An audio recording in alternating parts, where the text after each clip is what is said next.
दोस्तों जरा सोचिए, अगर आपको दुनिया की सबसे ऊंची चोटी पर चढ़ने का मौका मिले तो क्या आप अपनी जान दांव पर लगाने के लिए तैयार होंगे? 1996 में कुछ लोगों ने यही फैसला लिया था। उन्हें लगा था कि वे अपनी जिंदगी का सबसे बड़ा सपना पूरा करने जा रहे थे, लेकिन उन्हें बिल्कुल अंदाजा नहीं था कि अगले कुछ घंटों में माउंट एवरेस्ट उनकी जिंदगी की सबसे खतरनाक जगह बन जाएगा।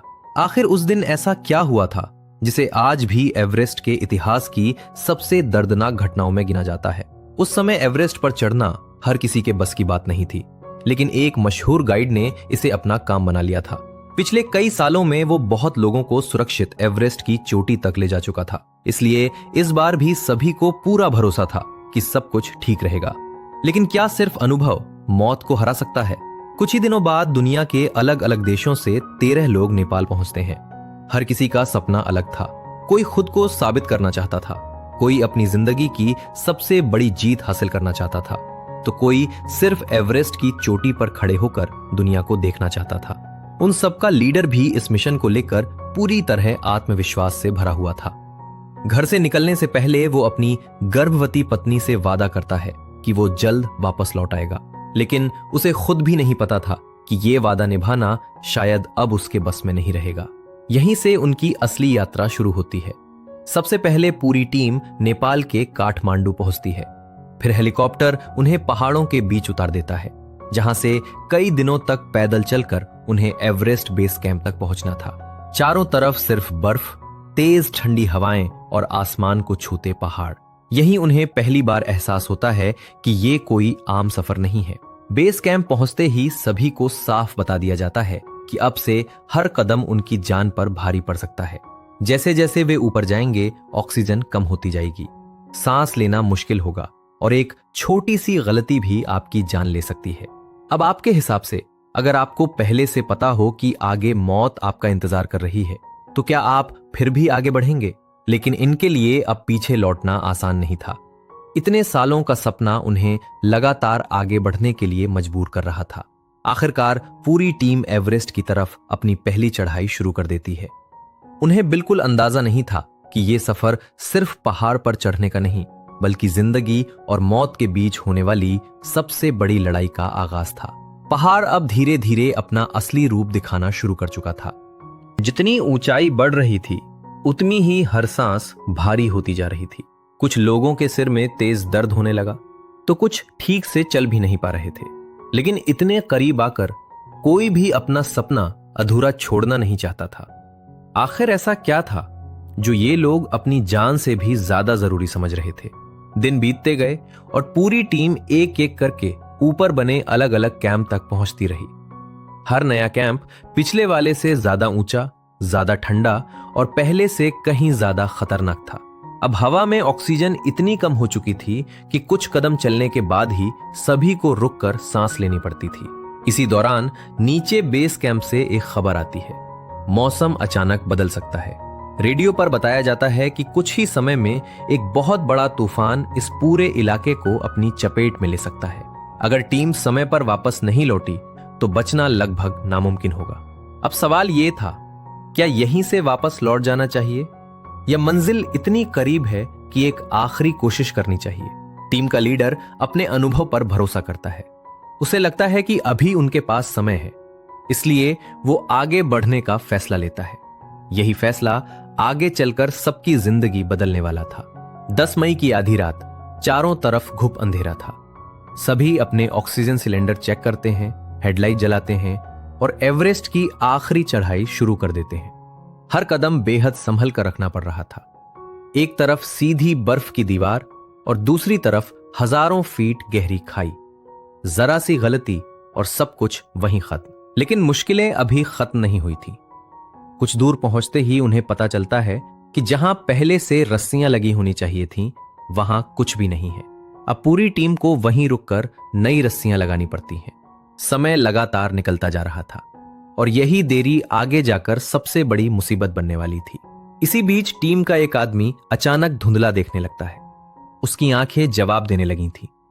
लीडर उसे यहीं रुकने के लिए कहता है और बाकी लोगों के साथ आगे बढ़ जाता है। अब उनके और दुनिया की सबसे ऊंची चोटी के बीच सिर्फ कुछ 100 फीट का फासला बचा था। लेकिन क्या वे सही समय पर नीचे लौट पाएंगे, या एवरेस्ट अब अपना असली खेल शुरू करने वाला था?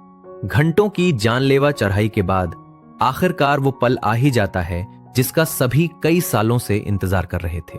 एक एक करके पूरी टीम दुनिया की सबसे ऊंची चोटी माउंट एवरेस्ट पर पहुंच जाती है। चारों तरफ सिर्फ बादल ही बादल थे। ऐसा लग रहा था जैसे पूरी दुनिया उनके पैरों के नीचे हो। हर किसी के चेहरे पर जीत की खुशी साफ दिखाई दे रही थी।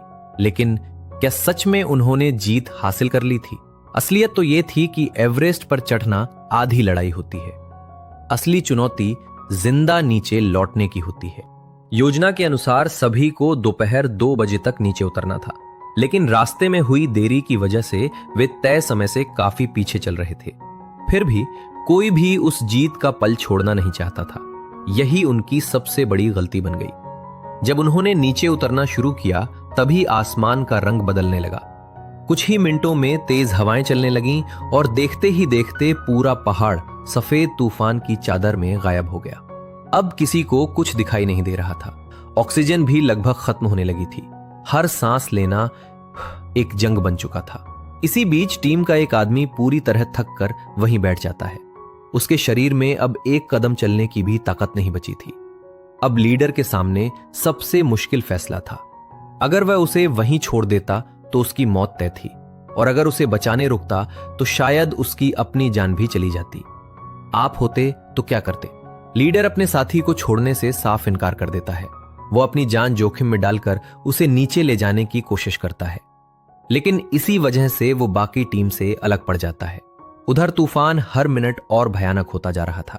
कुछ लोग रास्ता भटक गए, कुछ बर्फ में गिर पड़े, और कुछ के शरीर ने ठंड के सामने हार माननी शुरू कर दी। नीचे बेस कैंप से लगातार रेडियो पर आवाजें आ रही थीं, लेकिन इतनी तेज हवाओं में कोई भी मदद के लिए ऊपर नहीं पहुंच सकता था। अब सवाल सिर्फ एक था, क्या सुबह होने से पहले कोई जिंदा बचेगा, या एवरेस्ट आज अपना सबसे खौफनाक इतिहास लिखने वाला था?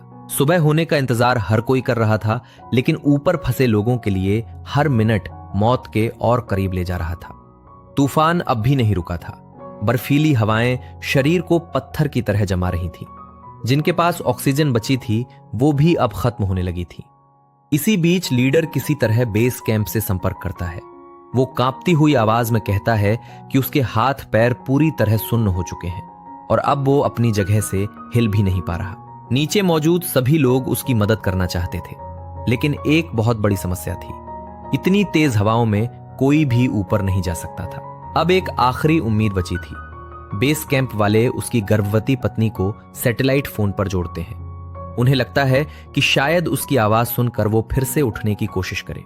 पत्नी रोते हुए उससे कहती है, बस चलते रहो, मैं तुम्हारा इंतजार कर रही हूं, तुम्हें वापस आना ही होगा। कुछ पल तक दोनों के बीच खामोशी रहती है। फिर वो धीमी आवाज में कहता है, शायद मैं हमारी बेटी से कभी नहीं मिल पाऊंगा। ये सुनते ही नीचे मौजूद हर इंसान की आंखें नम हो जाती हैं। कुछ ही देर बाद रेडियो हमेशा के लिए शांत हो जाता है। लेकिन कहानी यहीं खत्म नहीं होती। टीम का एक दूसरा आदमी जो रात भर बर्फ में फंसा रहा था, किसी तरह हिम्मत जुटाकर लड़खड़ाते हुए बेस कैंप तक पहुंच जाता है।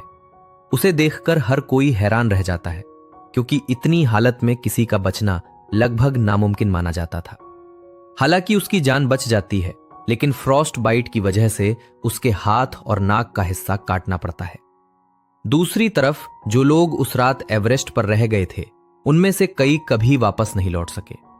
1996 की यह घटना आज भी माउंट एवरेस्ट के इतिहास की सबसे दर्दनाक त्रासदियों में गिनी जाती है। इस हादसे ने पूरी दुनिया को सिखाया कि प्रकृति के सामने इंसान का घमंड, अनुभव और हिम्मत भी कई बार बेबस हो जाते हैं। इसी सच्ची घटना पर बाद में एवरेस्ट फिल्म बनाई गई, जिसमें उस दिन की लगभग हर बड़ी घटना को बेहद वास्तविक तरीके से दिखाया गया है।